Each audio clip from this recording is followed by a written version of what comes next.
Oh, what?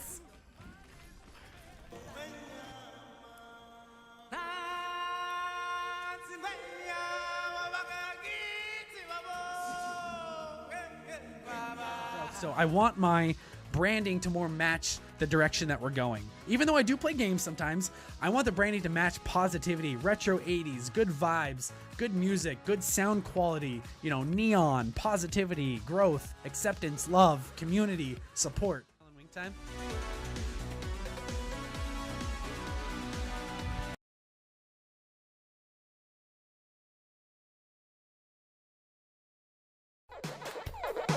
I got a pocket full of quarters and I'm headed to the arcade.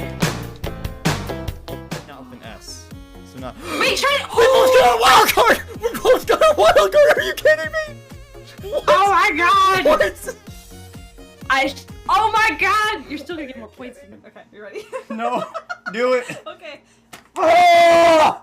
Oh my god! Oh! That feels terrible! Oh! Good afternoon. My name is Andrew, and I want to be the first to welcome you and say thank you for joining us on the OP Podcast.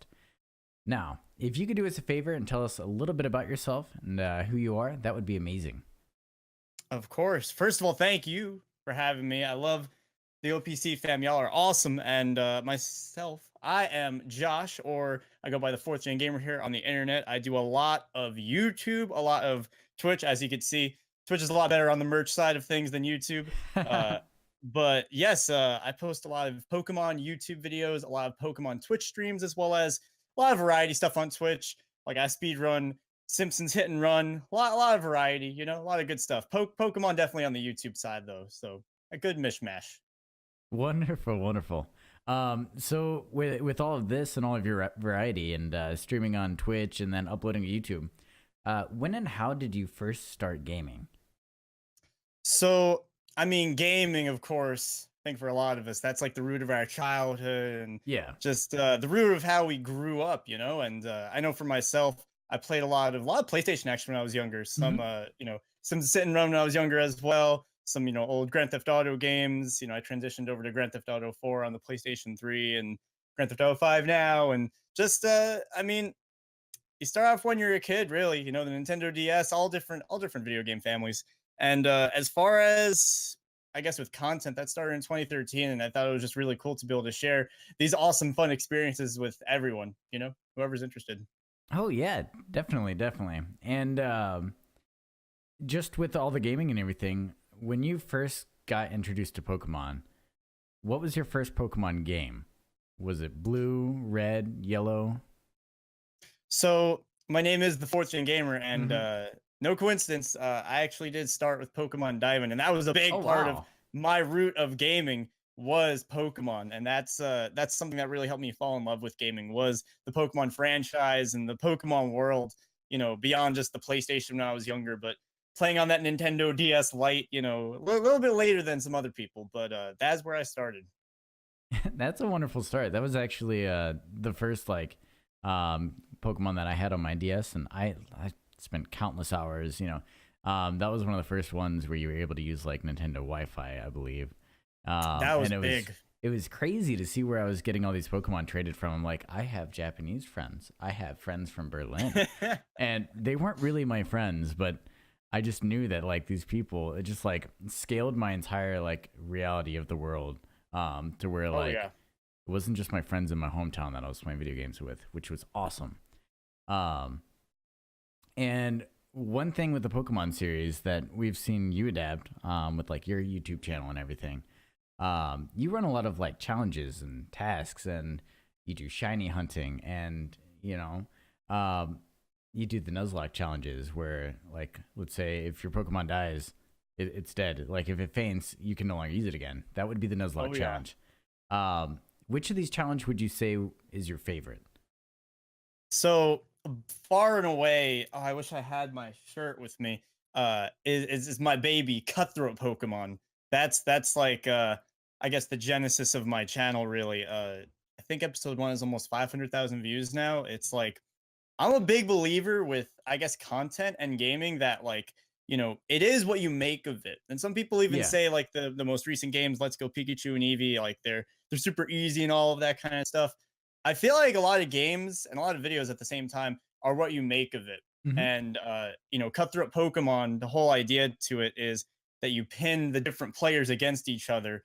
And I know one episode of Cutthroat Pokemon, we had one of the players he had to play his Nintendo 3DS with a spoon. Like, how does that like work? really? It doesn't. It really doesn't. One person had to play the game with like a plushie. One person like had to put post-it notes on his head, and like whenever someone had to heal, like had to put another one on. It's like crazy stuff. But like, I love just making crazy shenanigans happen. That's just I'm a big believer in that, and the motto of the series is "Stay savage." So stay savage, my friends. It's crazy, and there's so many challenges out there, and I always invite all of my fellow content creators in the Pokemon world, like go out there and like make your own challenges, get your viewers involved, do like shiny challenges and different variations. And I love that about Pokemon and just about gaming, innovation. That's incredible. And like being able to involve all these other content creators. At what point did you realize you could start creating content full time? Like when did this become something that wasn't a hobby? It was actually pretty clear around the time of Pokemon Sun and Moon. I mean, I'm still in college right now, but this still supplies my income for all the, payments I have to make, car, all that kind of stuff. And it was right when college started. I'm a junior now, and Pokemon Sun and Moon was my freshman year. I was like, you know what? YouTube isn't doing that great. I'm making like $50 a month on YouTube, like nothing crazy. Still very grateful for that. But, I had to make a decision like, you know what? I'm going to try this first semester of college. Like, I'm just going to sink my teeth into college and get used to that. Going from high school, it's a pretty big jump. And just try doing YouTube, see what I can make of it. There's a new game launch coming out, and then Sun and Moon came out, and I went hard with those games. And as a result, views went up like exponentially. And then from there, I've been able to withstand a lot between YouTube and on Twitch. And it was really around that time. So like figure January 2017 was a pretty big moment. It wasn't very gradual in that sense in terms of like income and being able to be somewhat sustainable from it, Yeah, definitely. And you've seen a lot of success like through the years when you've been doing it. I mean, right now you're at 6,000 Twitter followers, 81,000 YouTube subscribers, which is incredible. And 16,000 on Twitch, which is a huge deal. So like you like being able to sink your teeth into like school and doing this as well is honestly incredible. A lot of respect for that. Thank you. I appreciate it. And with like the direction everything has been going, whether you started off with like Sun and Moon and everything like that, do you feel like your audience has ever kind of like dictated the direction you should take your stream and your YouTube channel, or has it always been from your core? I think that in some ways they're one and the same, because when you create your content, like you have a sort of a target audience that you want to reach, and you want to give that value proposition out. And if you're not on board with your own vision and your own value proposition, then it's like, what are you doing? And I feel like it's really important to have that sort of drive within yourself to do what you're doing, not just from like, if people request something a lot, just go and do it. You can do that, and taking feedback is great, and I've done that plenty of times. But I know whenever I do that, it's because it's something that I really want to do, or it's something that I know will be a lot of fun. And there are times where you find that nice happy medium, because sometimes there are things that you want to stream or do, and they're not going to do well, but you do because it's fun. Like I've streamed SpongeBob Battle for Bikini Bottom because it's a fun game, but it's not going to do as well, and that's just inevitable. And there are times where like I've tried to do things where people request it, and maybe I'm not going to have as much fun with it, but I learned that, and I'm like, maybe this isn't for me. So I think it's important to, I know myself, to have found a sort of happy balance between what people want and what you want, to maintain that, I guess, yin yang of rather sanity, not insanity, and success. That's a wonderful way to put it. I've never heard it like kind of put that way before. The yin yang of like doing what you want, what you need to do, and just keep yourself grounded in like your core values, which is awesome. And with like the content you make. Now, during this journey of becoming the content creator that you are, do you have, let's say, like a most memorable moment that you either shared on your channel or where you realized like it's taking off? Is there like anything that just really sticks out to you? I always pivot back to this. This is like the cornerstone of this year, really. It was the week that Cutthroat Pokemon launched. This was a big thing for me. Because I fundraised a few $1,000s, almost $3,000 for the series, to hire an editor, to hire some people to make it like a big production, more than just my normal Let's Play videos. And during that launch week, I was working 40 hours a week, like desk side technician support, while also managing a 167-hour Twitch marathon that I had. I forget how many hours I had, but that week I worked 80 hours total. And then the series launched on YouTube. So I had to prep like merch for the series and Patreon perks for the series, and managing the marathon with 5 people, and launching the actual YouTube video itself. And we had a front page slot on Twitch every day for a week straight for about 2 hours each. And that was just, it was very, it was a very momentous occasion that week. And because there was a lot of work put into that months and months before. And it was really seeing everything come to life and seeing everyone get really excited for it. And, once it launched, you could see the series is very passionate, and a lot of people loved it. I know the finale just came out a few weeks ago, and even the finale has almost 20,000 views already. And like, people are like, "Where's season 3?" And I'm like, "I don't know. It took so much effort to do 2." That's incredible. Wow, you really probably didn't get that much sleep at all during that week. Oh, I was sick after it. But it was worth it, I'll tell you that. I could only imagine. Now, like, being a diversified content creator, you have accomplishments on Twitch and you have accomplishments on YouTube. Splitting them apart, what would you say your biggest accomplishment on Twitch was? Was it the marathon? Was it being on the front page for that? Or was it Twitch partnership? Was it... There's lots of accomplishments you have at Twitch. I gotta say, it's definitely Twitch partnership. I know I was in a really weird spot with my Twitch partnership because it was last September, and if you recall, that was right before they did the achievement, like you need 75 viewers. So I was pushing. I was like, we gotta hit 100 average concurrent, and if we don't, then we're screwed. And I hit like 111 for like over a month straight, and it was stressful. And the problem being that it was right before the achievements is that they were taking so long to reply. I waited about 2 months to hear back about my partner application because they were in that transition period. Yeah. So it was hilarious. One of my close friends, he applied like a month after I did, and we heard back on the same day. Really? Which was hilarious. Yeah, his name is Pulse Effects, if you guys have heard of him, speedrunner. And he is really funny. Where he heard back before I did, actually. And then I was like, "Oh, good for you. I'm happy for you, buddy." But inside I had that sort of like, "Oh God." And then 20 minutes later I heard back.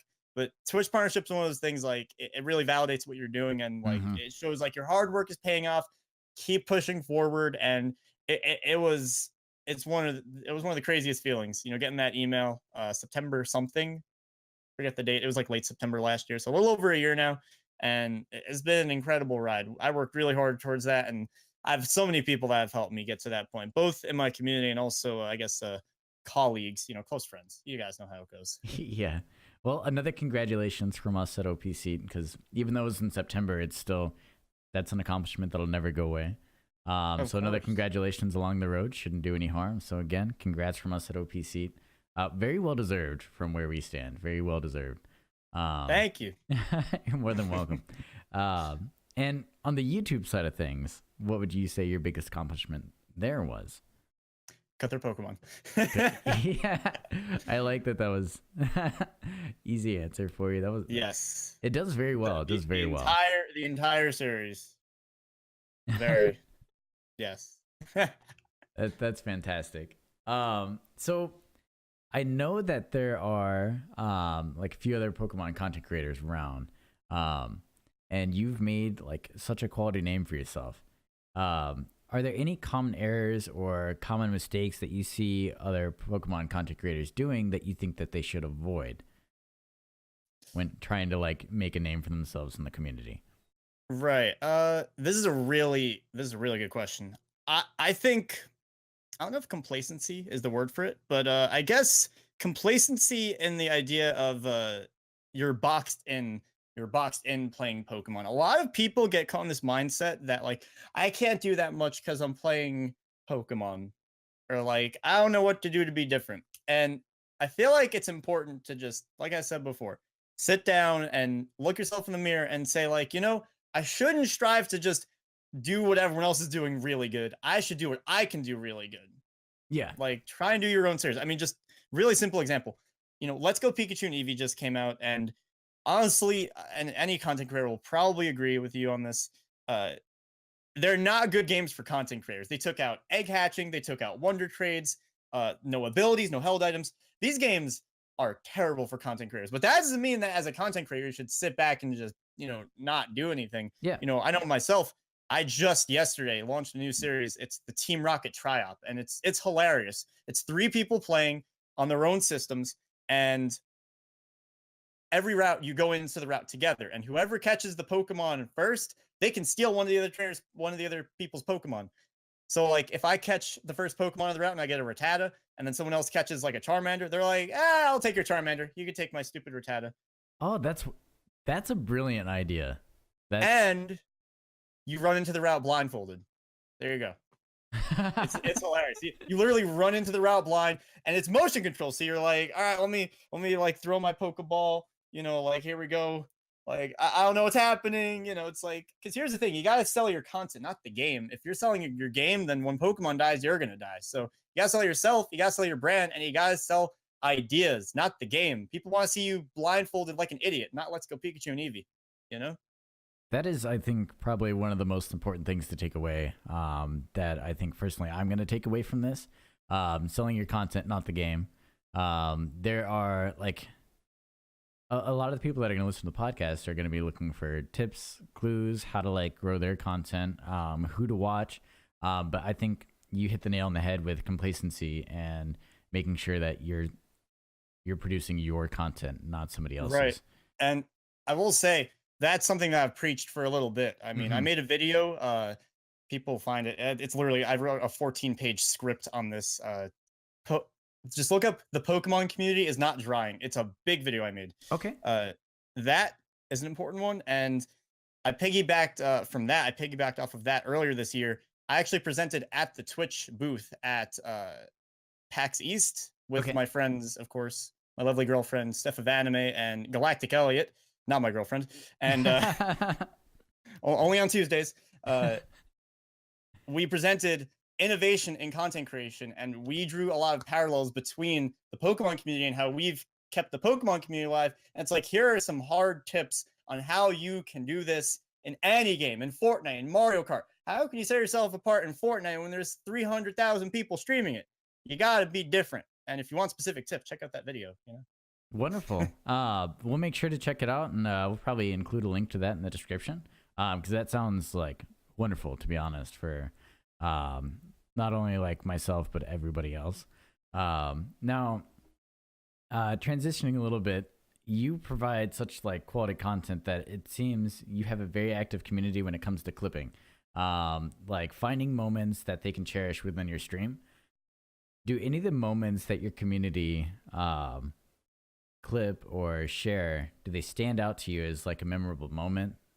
Maybe something you didn't find memorable but somebody else did that you didn't expect? That's a good one. That's a good one. It's I always a hard tell people, question, yeah. Clipping is one of the best ways of supporting that you don't know about. Like lurking is great, everything's great. Clipping is underrated. There are a lot. A lot of them are ones that I'm kind of familiar with. There's one from like Super Mario Odyssey on the Switch. I was playing and like I almost died, and then I was like, oh my god, that was funny. There's one. I mean, there's a couple of pies being thrown in my face.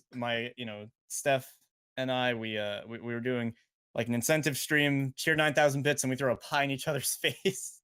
So that was really good. She was a lot more forceful with me than I was with her. That's not fair.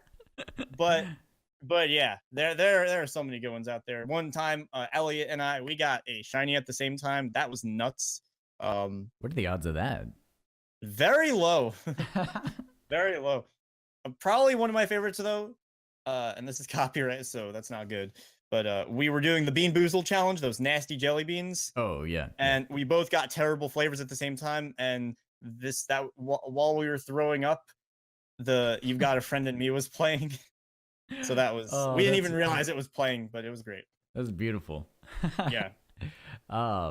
Yeah, clips are one of those things on Twitch that as a broadcaster you can see, like, maybe you had like decided, you know, you were going to create a certain type of content, but maybe something happened that you didn't think was going to be important to somebody.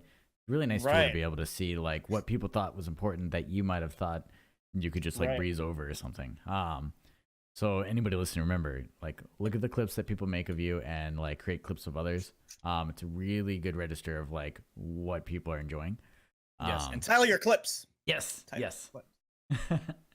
Title them, because like it's not fun to go through like 20, 30 clips of like the same thing, broadcast title. But regardless, you've grown your channel over the years. It's been an amazing journey. Were there any hurdles you didn't expect? And what were some of the ways you overcame them? So I guess when it comes to hurdles, I guess one of the toughest skills I've had to kind of,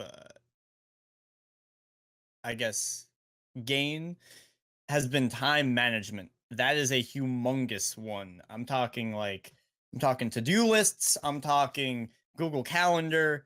I'm talking Siri reminders.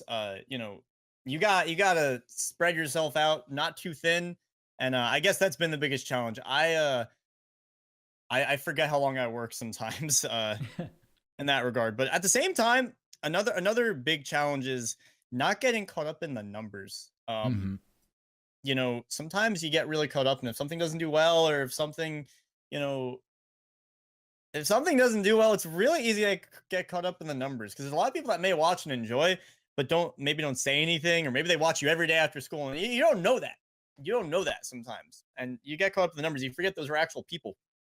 But I guess also selling it to my parents, that's not an easy thing. Never. But that's not what we hear a lot. Yeah.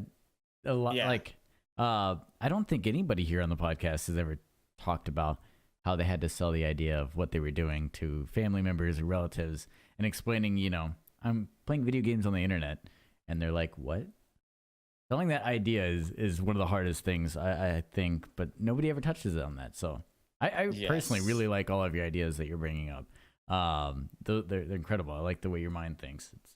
It's there you go.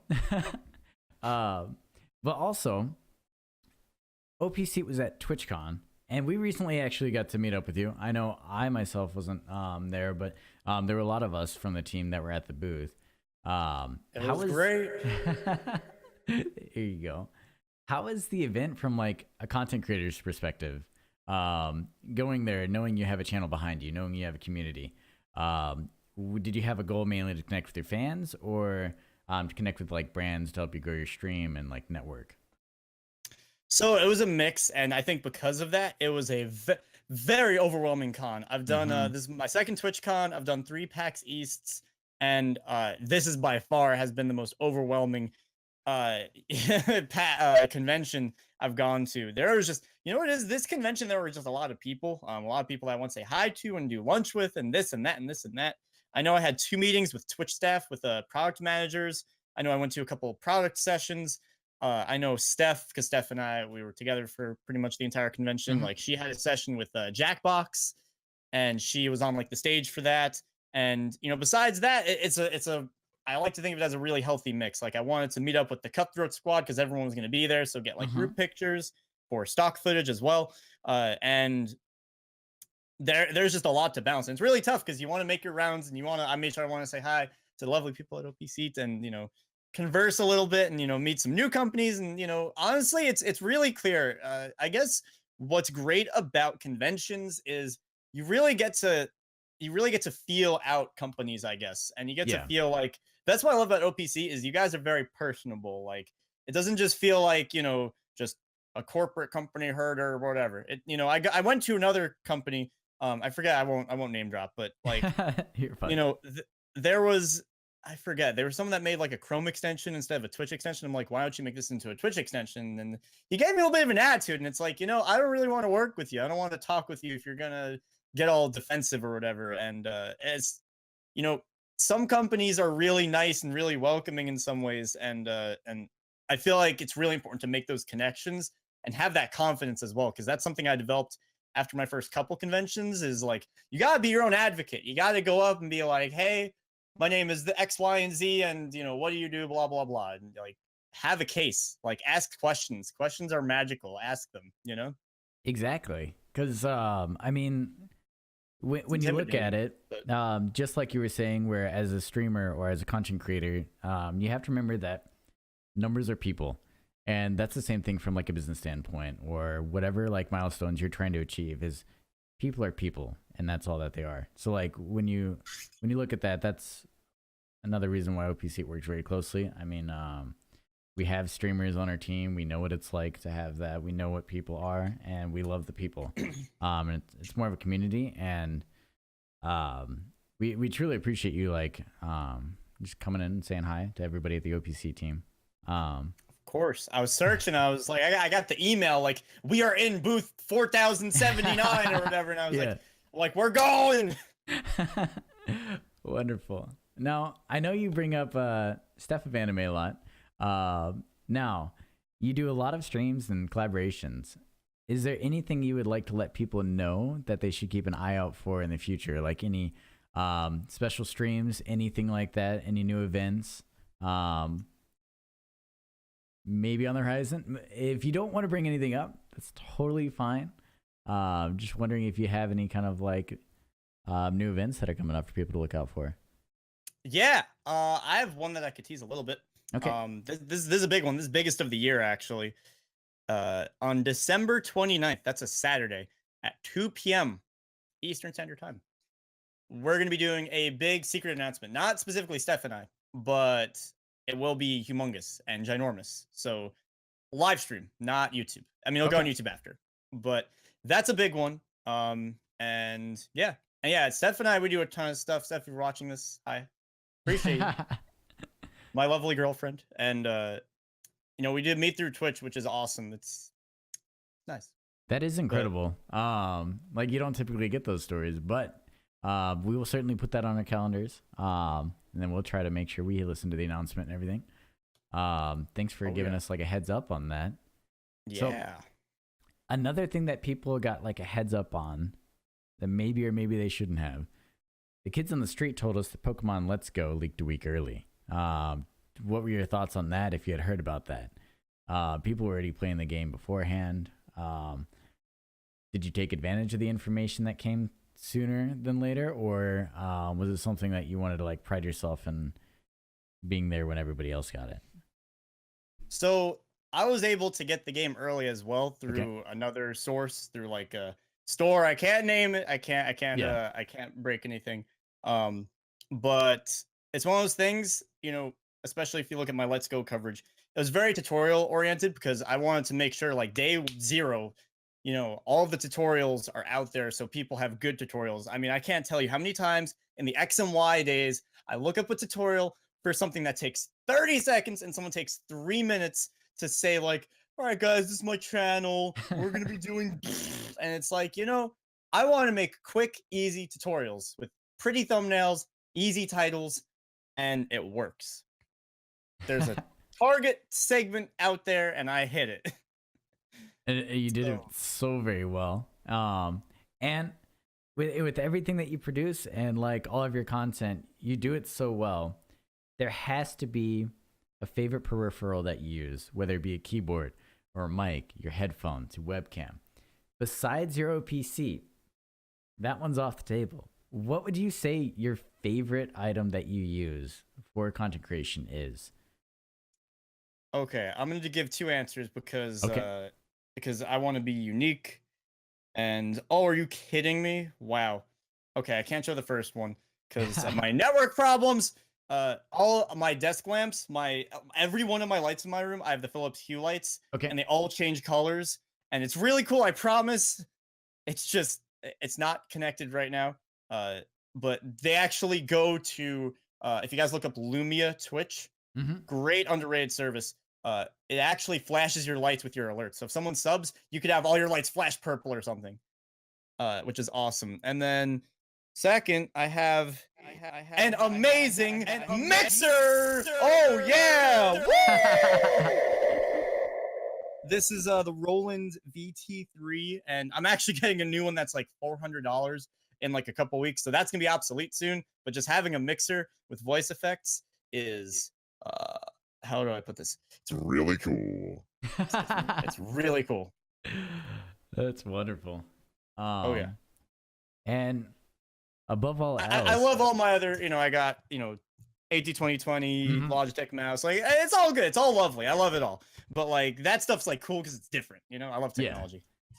And that's something that you preach, like you got to stand out. You got to like have fun with what you do, and if you can have fun with the mixer and everything, that's awesome. And then basically, if there's anything you ever wanted to share, like now would be the best time to do it. If you wanted to shout out your Twitch link, if you wanted, we'll include it all in the description, but if there's anything you wanted to leave everybody on the OP podcast with. Honestly, it was a very pleasant surprise. I got a nice little DM from OPC a few days ago to be interviewed here. I really appreciate the invite. This is a lot of fun, and I am a huge advocate for OPC. You guys are comfy as heck. You guys are affordable as heck. I mean, just oh, it's so nice. I don't use the pillow, but that's because I don't like the pillow on any chair. But it's so comfy. And I always advocate for that. I know Steph is in Canada, and we're waiting for Canada soon. But I'm a big advocate for OPC just because like you could really tell the passion is there. And I have been to 3,005 different chair booths at conventions, and not only have I sat in something as comfy as this, but I haven't talked to people as friendly as you guys. A lot of companies, it's like, they'll just tell you like, if you sell this many chairs, we'll give you a chair, and that's all that they say. That's all they say. But you guys treat your content creators like family, and I think that's really awesome. And compared to like a DX Racer or something, like I have friends that have chairs from them, either bought or were sent, and like, first of all, sitting on a DX Racer feels like you're sitting on a lump of rocks. That's another thing. But like, there's no contact after. Like, here's a chair. We're never gonna talk to you ever again. And I just want to say thank you guys for being awesome. And I'll always be a big OPC fan for a long time.